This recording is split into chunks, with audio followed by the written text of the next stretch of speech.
Бишкек шаарында манасчы Саякбай Каралаевдин 130 жылдыгына карата 8-чи Дүйнө элдеринин эпосы фестивалы өтүп жатат. Анын алкагында Турдакын Усубалиев атындагы эски аянтка боз үйлөр тигилип, жаш манасчылардын аткаруусунда Манас, Семетей, Сейтек эпостарынан үзүндүлөр тартууланды. Ошондой эле атамекендик дизайнерлердин колунан чыккан улуттук колориттеги кийимдердин көргөзмөсү дагы өтүп жатат.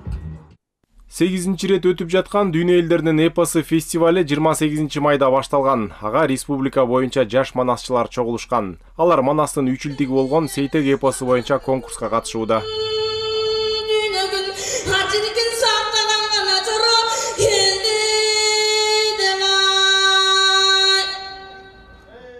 Мен бул кара сынакта Сейтектин төрөшүн айттым. Буга чейин Манас айтуу кара сынактарга катышып жүрчүмүн. Баткенден келдим. Бул жакта мен Сейтекке ат коюлушун аткардым. Мен Сейтек менен Гүлчоронун элди кабыл алышын үзүндүсүн айтып бердим. Аталган фестивалдын алкагында атамекендик жана кошуна өлкөлөрдөн келген дизайнерлердин колунан жаралган улуттук колориттеги кийимдердин мода көргөзмөсү дагы орун алды. Фестивалга алыскы АКШ, Жапония сыяктуу өлкөлөрдөн илимий, маданий чөрөнүн өкүлдөрү жана кол өнөрчүлөр келишкен. Фестивалдын алкагында Алыкул Осмонов атындагы улуттук китепканада эпостарга арналган илимий практикалык симпозиум дагы өтүүдө. Ошондой эле Өзбекстан, Казакстан, Алтай, Тыва, Хакасия, Якутия жана Индия элинен келген эпос айтуучулар өз өнөрлөрүн тартуулашат.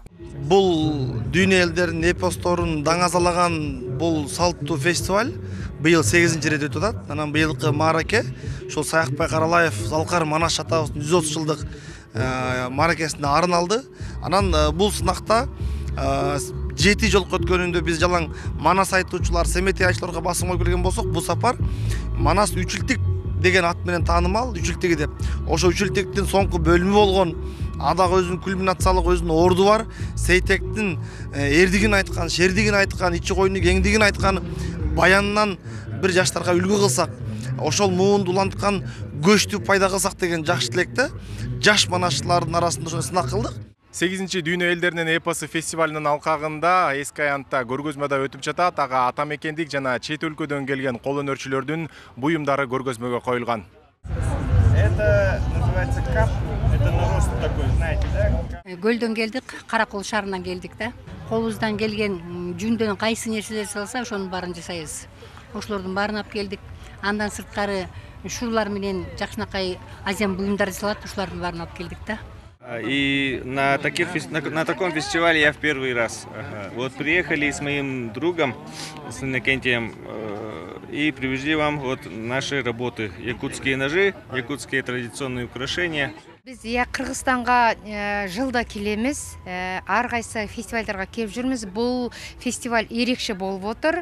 Сондай картиналар алып келдим. Өзүмдүн элимдин дәстүрүн жана мәдениетин көрсөтөтүн, кай элден келгенимди көрсөтөтүн туындыларымды алып келдим. Биз Иран Ислам Республикасынын атынан катышып жатабыз. Биз Иран элинин маданиятына тиешелүү кол өнөрчүлөр жасаган буюмдарды алып келдик. Фестивалдын алкагында чет өлкөдөн келген конокторго кыргыз элинин каада салттары дагы көрсөтүлүүдө. Аны менен катар мыкты жасалгаланган боз үй жана каада салтты көрсөтүү боюнча сынактар уюштурулган. Сокулук районунан келген топ 200 жылдык тарыхы бар арчадан жасалган бешикке баланы бөлөө салтын көрсөтүүгө даярданышкан. Кызылга жакын эмеспи, жалтыракка жакын эмеспи кыздар? Монтип кайчысын ала келдик. Саймачы болсун деп жастыгынын түбүнө коюп коелу. 28 майда башталган 8-чи Дүйнө элдеринин эпостары фестивали 30 майда жыйынтыкталат. Ошондой эле өтүп жаткан конкурстардын жеңүүчүлөрү аныкталып, сыйлыктар тапшырылат. Жалпы байге фонду 3 миллион сомду түзөт. Бакберди Баязбеков, Жакшылык Исаков, ЛТР, Бишкек.